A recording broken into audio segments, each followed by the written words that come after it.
And without further ado, spawning at the top right, we got our blue Terran player playing for Dragon Phoenix Gaming. Make some noise for Cure.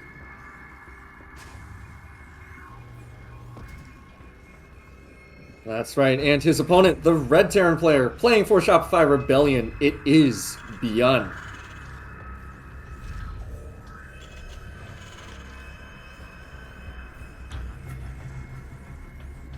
VidDrax in the live chat asking only one more year. So usually what they would do is they would announce their plans at the end of the year. So after the end of next year, they will the CEO will probably announce their plans for the year of 2024. It's not like ESL where there's like like a multi-year thingy. They kind of do it like every year. So we'll have to wait for more for the news of the 2024 season and the 2024 year after basically 2023 is done. So, but anyhow, that is really great news to have another year of a GSL happening over at Africa TV. And TeaDragon, when you heard this news, what were your thoughts about it? Well, first off, I was watching the VOD. It was not live. And even if it were live, it would still be at a really bad time. I think I was like in bed watching on my phone, like squinting, like trying to stay awake. But I woke up and I was like, I should rewatch the VOD again. So I did that. I freaked out, man. I freaked out. I got into my Discord with my boys and I was like, dude, this is like, we're having another year. Like, this is for real, StarCraft is still around. StarCraft is still relevant, and I'm so happy. Like, I feel like next year, and I'm not gonna say if, I'm gonna say when this happens again next year, we're gonna be even more excited, and it's really a blessing, I think. Yeah, I remember I think a couple of Brawlers Club ago, we were talking about it. We were like, yeah. We were like, is GSL coming back? Is it not? And we were, getting a little worried, but they did finally announce it, and so that is absolutely exciting to hear. And of course, not only that, but as I was mentioning, there is another patch that dropped, and I gotta admit, I don't remember the last time I don't remember the last time we had a a patch dropping on us. It feels like forever, right? I know, right? Yeah, I remember the last patch. A lot of people in the community were pretty unhappy because they felt like it wasn't a real patch. They felt like, this isn't strong enough. Well, okay, we're gonna see if these Reapers are strong enough to kill some SCVs. I think since the Hellions here, they're not gonna get too much damage. Yeah. Okay. So 2 SCVs, not the worst, but the Hellions also coming into the natural.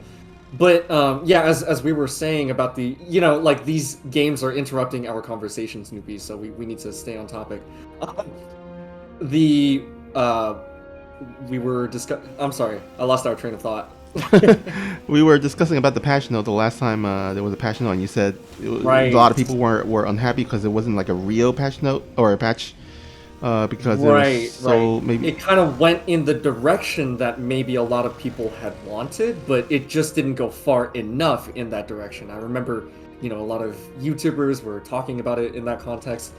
So I think maybe people were getting really heated also because we all felt like that was going to be the last patch. I know that's how I felt, and so I wasn't really sure if I wanted StarCraft to end like this. But if this patch that was just announced goes live, I think a lot of people, including me, are going to be pretty happy about that. Like this is a good send-off for StarCraft. But how do you feel? Because obviously you're a Protoss main, I used to be a Zerg main, so we might have different perspectives. Yeah, well, first of all, I was just absolutely shocked that we even had a patch. And then on top of that, I was actually a little bit surprised to see how many changes that was included in that patch note. Like, I was not expecting that many. It was a lot. Yeah. So I'm like, wow, that's a ton.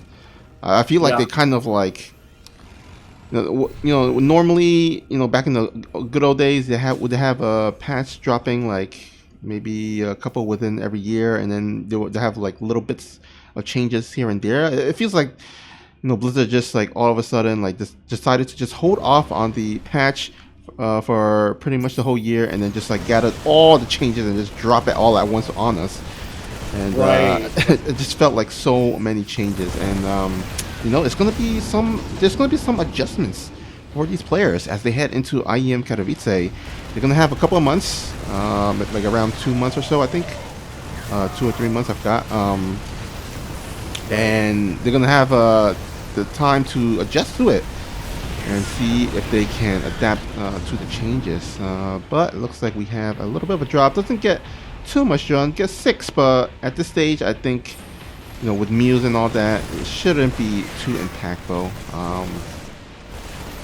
And it looks like Kira will be finally. Yeah, it looks like. Wow, even one medevac gets out alive. I was not expecting that sort of double drop to really survive, but I feel like Byun made the most of it. Yeah.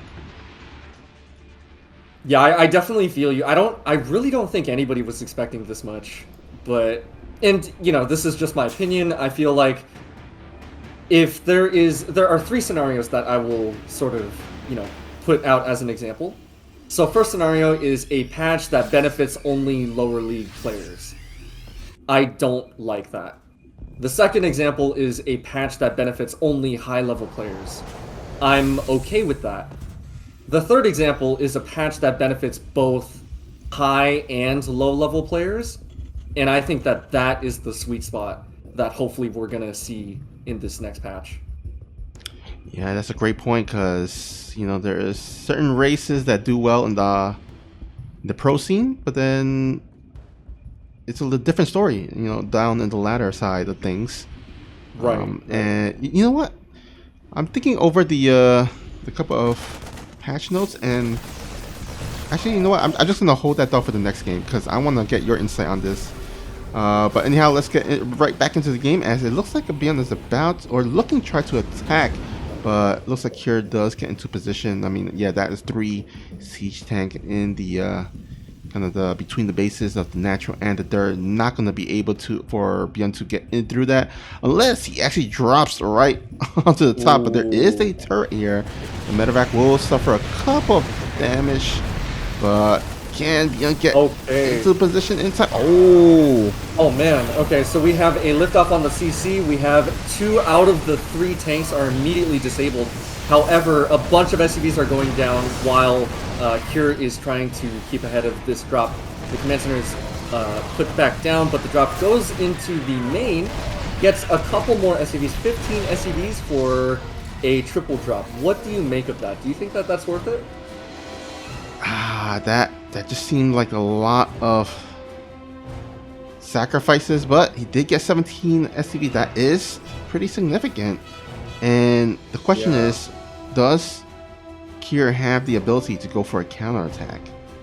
And I'm going to say, at this moment, no. I think because of that, Byun does get the better end of that trade. Yeah. To be fair, Kira does have a lead in the tank count, but it is not by much. He does have those 2 Ravens. Oh, but look at this.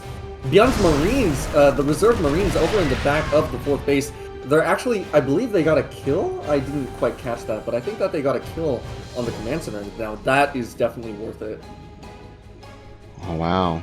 Yeah, that is a pretty good for Byun, because he did, inflict a lot of damage economically to Kira in terms of the SCVs, but also now inflicting more damage, economic damage, in terms of the CC.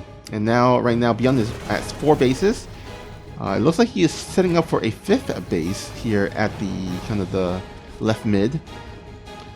And Kira, on the other hand, he's just starting his 4th, so Kira is going to be lagging behind on that end.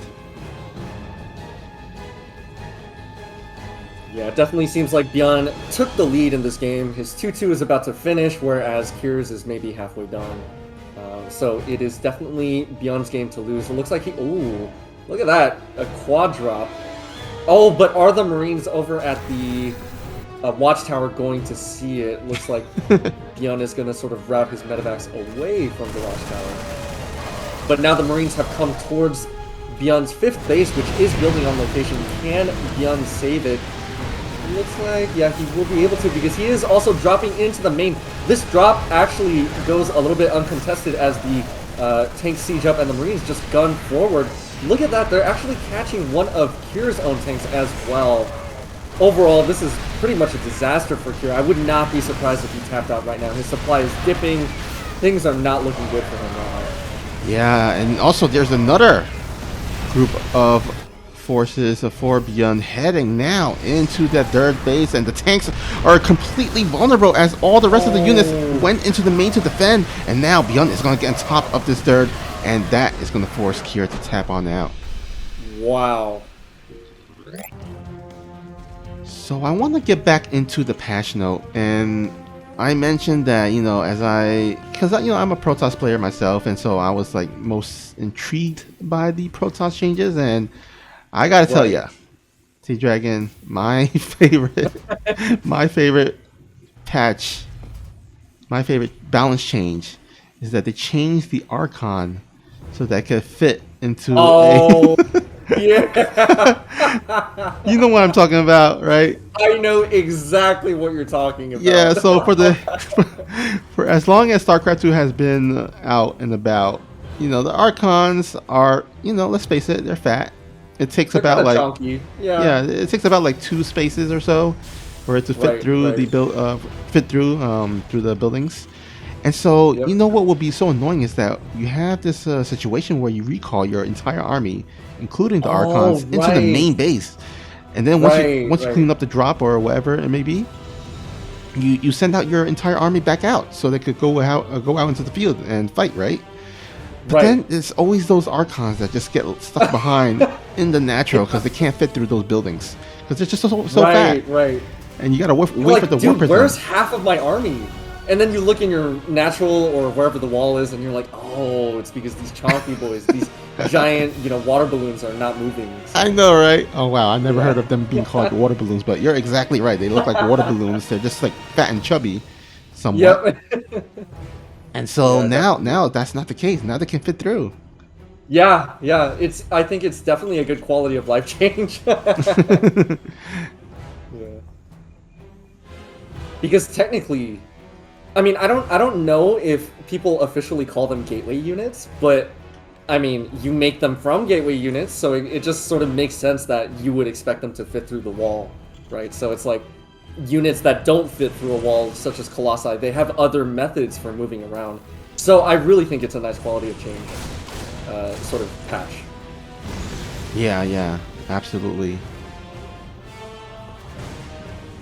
But yeah, they did a lot of stuff with, well, mostly Protoss, I would say, or like plurality Protoss, you know what I mean? Like they did a lot with all of the races, I would say, but they definitely did the most with Protoss. So we'll have to wait and see how that pans out. Because exactly like you said, there's that disparity between low-level play and high-level play. So really, how do you make the game balanced for everybody involved? That's really the goal.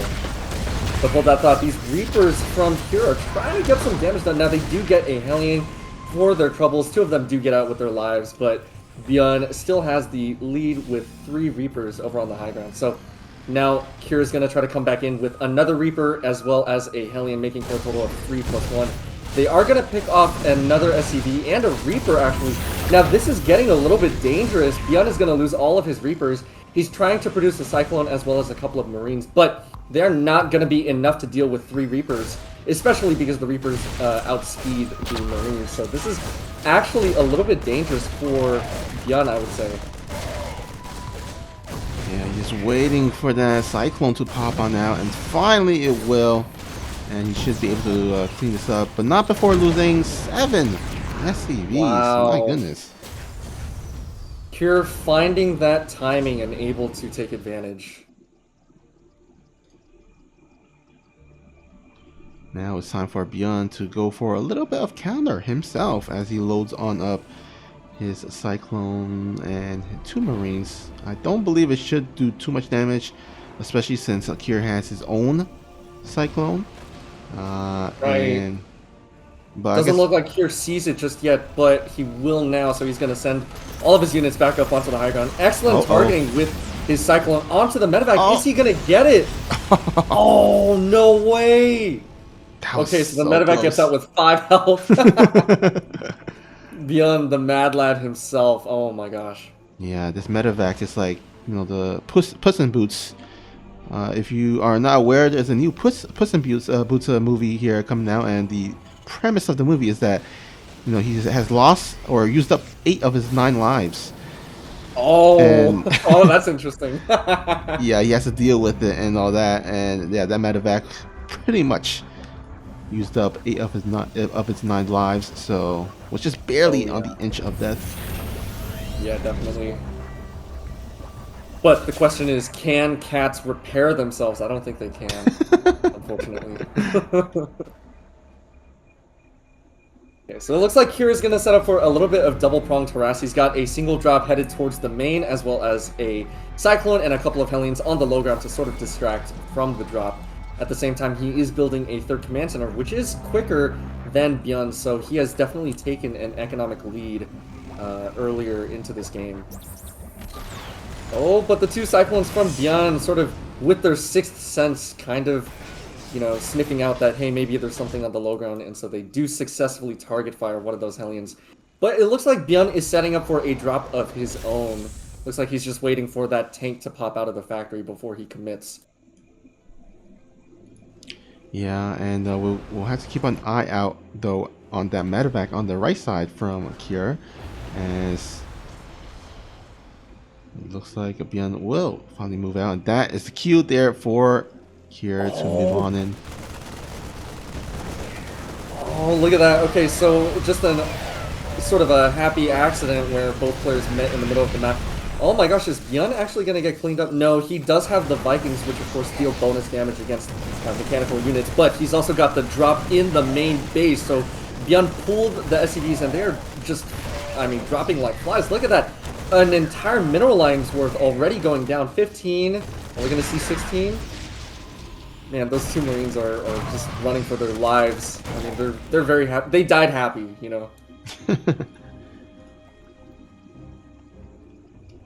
Yeah, those Marines got way more damage than it should have gotten.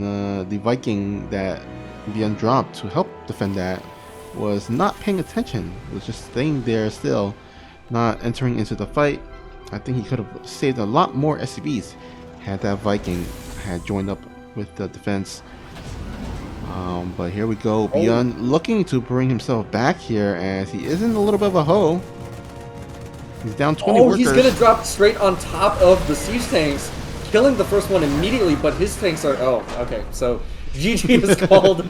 Byun recognizes that his drop is not gonna succeed, so he taps out, and Kier is gonna tie up this series.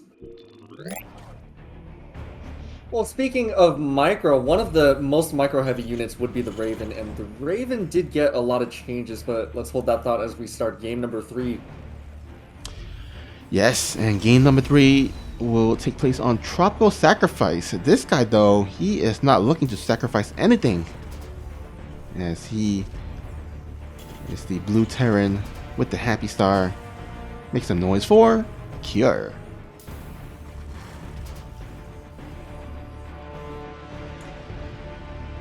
And once again, for Shopify Rebellion, coming out with a bit of cheekiness here in game number 3, it is Byun.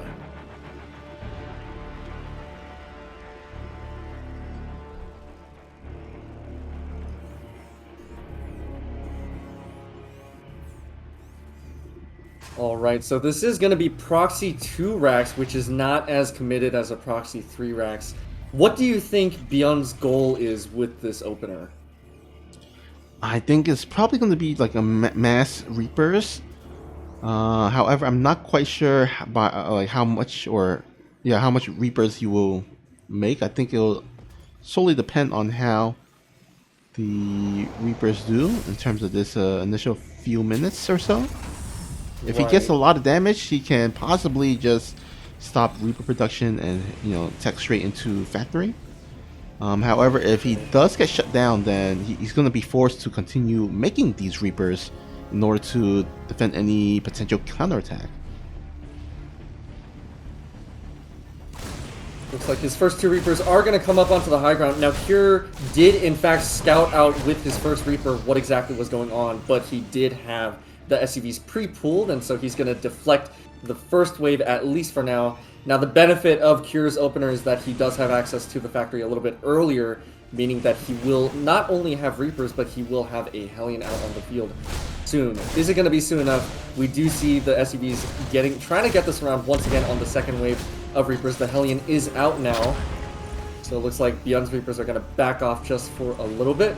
Byun is also making a factory back at home, so he is expecting to have some sort of follow-up after this. Like I said earlier, it is not as committed as a Pre-Rax. Ooh, that one, literally 1 health on that 1 Reaper. Ooh, crazy.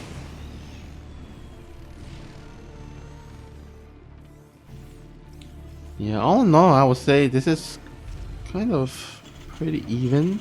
I guess Cure does lose an SCV, but considering that Byun did proxy and it's going to take some time for him to float back his barracks back to home, I think all in all, it kind of pretty much even. Right. And now both of these players are just transitioning into a second CC. And yeah, it looks like Byun will finally lift up and float back one of his barracks. He needs to start making some tech labs or a reactor on that barracks, unless he is gonna go straight into mech though. Ooh, some mech play from Byun. That would be very interesting. I would love to see that. Yeah. By the way, I just want to note that both players have such high IQ. Before the barracks was, floated in as a glorified overlord, but the point is, look at Byun's Reaper positioning, and then also Cure's positioning on the ramp earlier was just, it kind of felt as though they had map hacks, you know what I mean? Like, they were both posted up exactly where they needed to be, but neither had vision of the other player's army, so I just want to say that at this level of play, like, you don't get to this level without that kind of sixth sense, and I find that so cool. Yeah, for sure. I mean, these players must have played a ton of TBT at a high level, so I guess they kind of know where to maneuver around. And oh my goodness, look at this micro coming out of Cure. Oh man, okay, Cure. Okay, so we see some pickup micro on the Hellions because Byun was cheekily trying to snipe the medevac with the Cyclone and then force an engagement with his Reapers, but not quite able to find the damage that he wants, or really that he... Well, I wouldn't say that he needs damage. Like you said earlier, Snoopy, they are pretty even.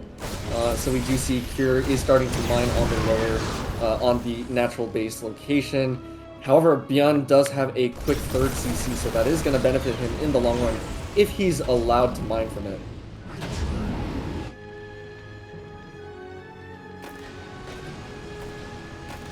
Alright, a little bit of a scary time for Byun, but it looks like he will have a tank on the high ground to shoo away this push, which is really, really good for Byun, considering that he is down by 10 army supply.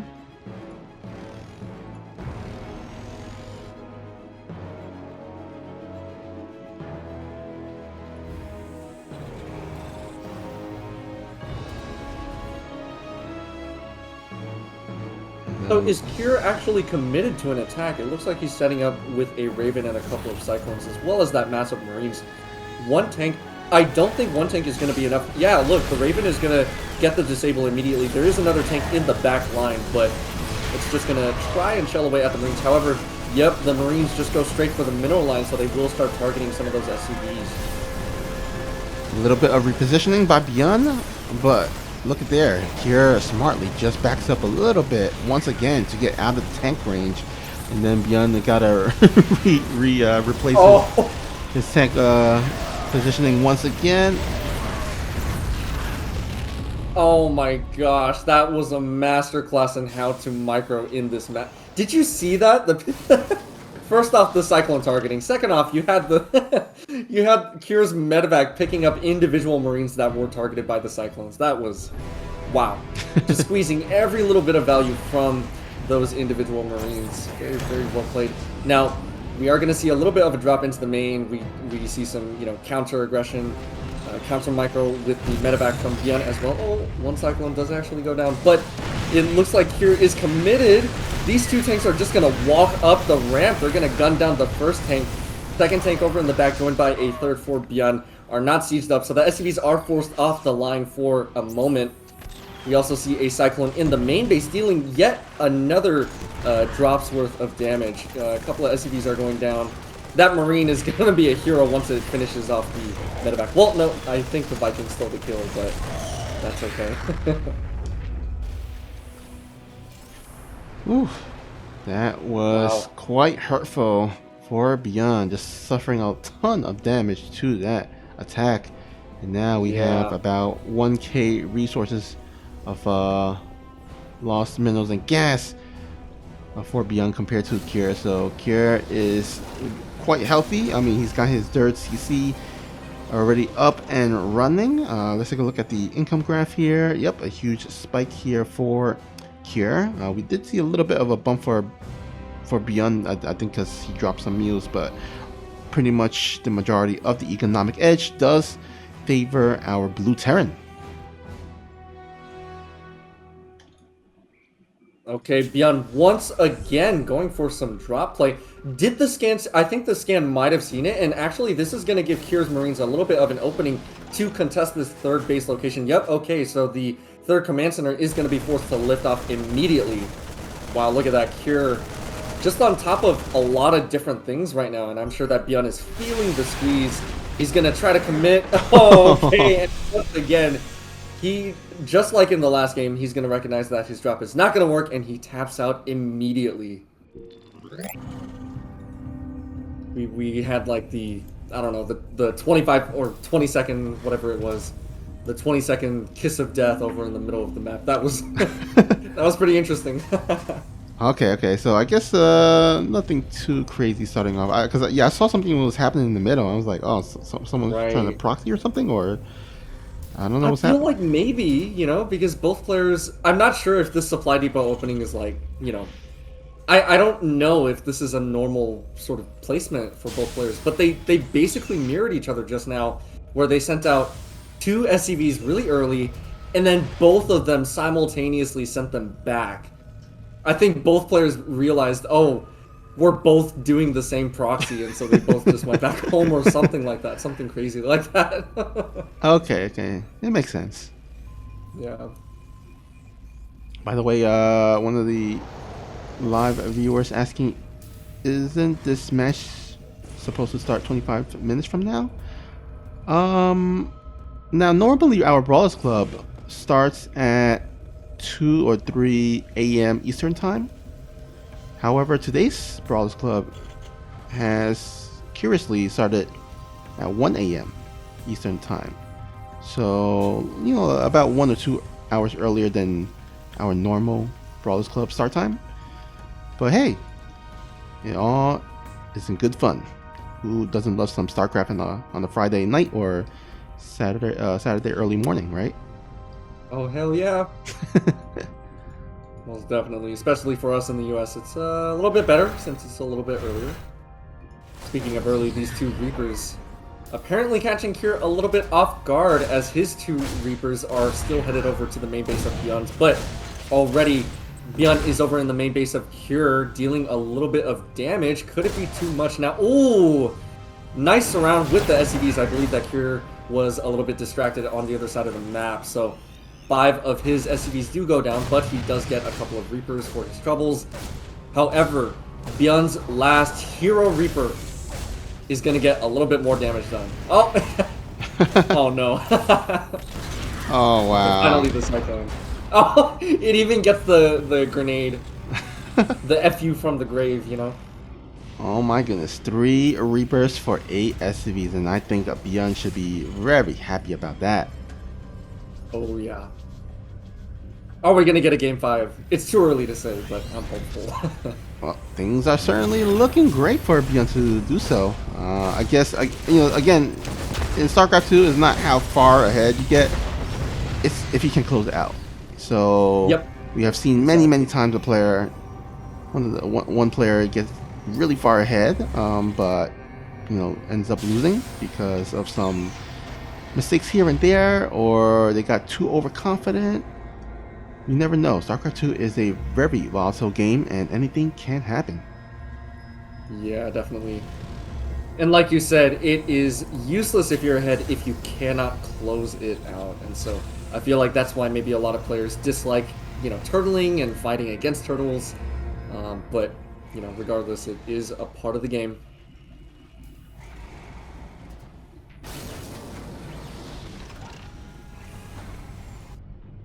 Alright, so even though Byun did get all of those SCV kills early into the game, and even though he does have an SCV lead, his command center only just now finished and is now being floated to the low ground, whereas Kier does have the benefit of having both command centers morphed into orbitals on location. So this could actually be where Kier catches up economically simply because of those juicy mules. Yeah, that's a great point. Those mules can add up over time. And having that earlier orbital does help him. I mean, it's not like anything like game ending or anything like that, but having that small little economic lead, always a good thing.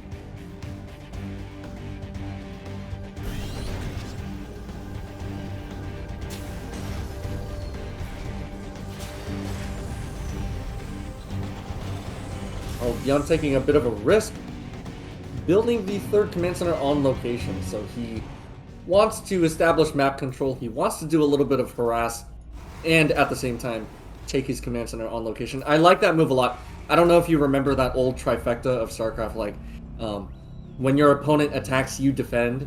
When your opponent defends, you expand. When your opponent expands, you attack, or something like that. So I feel like we're seeing a little bit of that philosophy in play here right now. Yeah, and it's gonna, over time help Byun, cash back and make up for that, small economic deficit. Being that Kier had the earlier, natural with the orbital. So in order to kind of compensate for that, getting the early third base, and in the end it should even out a little bit for both players. So nicely done. There are some like calculated risk that is called upon depending on the situation, and Byun recognizing that, it looks like Kier is probably looking like he's not going to attack and playing a bit more passive, so I'm going to go ahead and take a little bit of a risk and build my third CC on location. Yeah, definitely. Calculated risk is a really good way to put it, especially in these series. Best of 3, maybe not so much, but when you get into those longer series, you start thinking about, okay, I can't really just rely on builds. First off, most players would probably run out of builds to play, but second, it's more, especially at this kind of level, you're more so playing against your opponent. You want to get in their head, you want to know what they're thinking, and you want to know what they're doing. So, speaking of which, both players are like, hey, you have a drop, I have a drop. Hello. How are you doing? That's pretty Nothing going on here? The medevac pilots are like, hey, what's up? So, looks like Byun is going to be aware of what exactly is going on. He is going to build a supply depot. That kind of reminds me of the scouting pylons that Protoss do. We have a scouting supply depot over there. yeah. It's pretty much the equivalent of a pylon, spotter pylon. Right. And I like what Byun is doing. Ooh, taking a little bit. Oh man, they're so good at micro. To him, it's not a risk at all, but he was keeping his fast early game units just within range of the army, just to be able to scout. And look at that, Byun is also going to deflect this double drop at the same time. Obviously, he did scout it out earlier. And he also has vision with the Hellion. Wow, nice. Oh, is the double drop actually going to get cleaned up because of the Reaper positioning? Oh, man. Yeah, that's pretty much.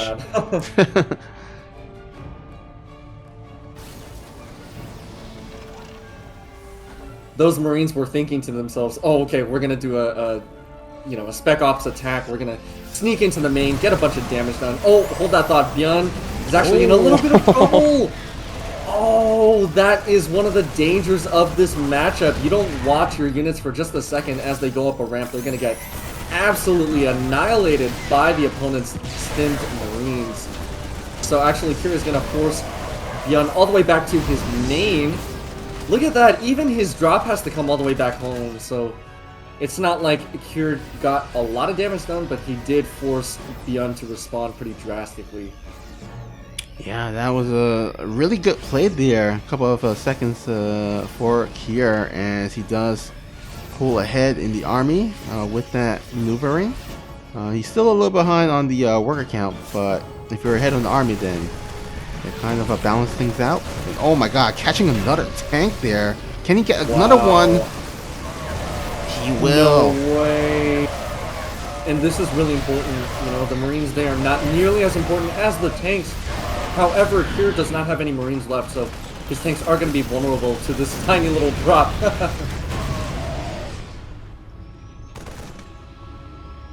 Yeah, but overall, Kier is still ahead. Even the Cyclone getting a little bit of damage on the tank. SCV's giving it the hug of life, trying to keep it alive, and they do. But Kier is now sieged up in a critical position, wedging himself in between Byun's natural and the third base, just how you're supposed to do it. This is going to be... Oh my god, look at that. Kier getting yet another tank. This is crazy. Yeah, this is going to force Byun to pull the SCVs, but I just don't think he has enough on the ground. And Kier, he's going to go ahead and close out the series 3-1. Wow. GG.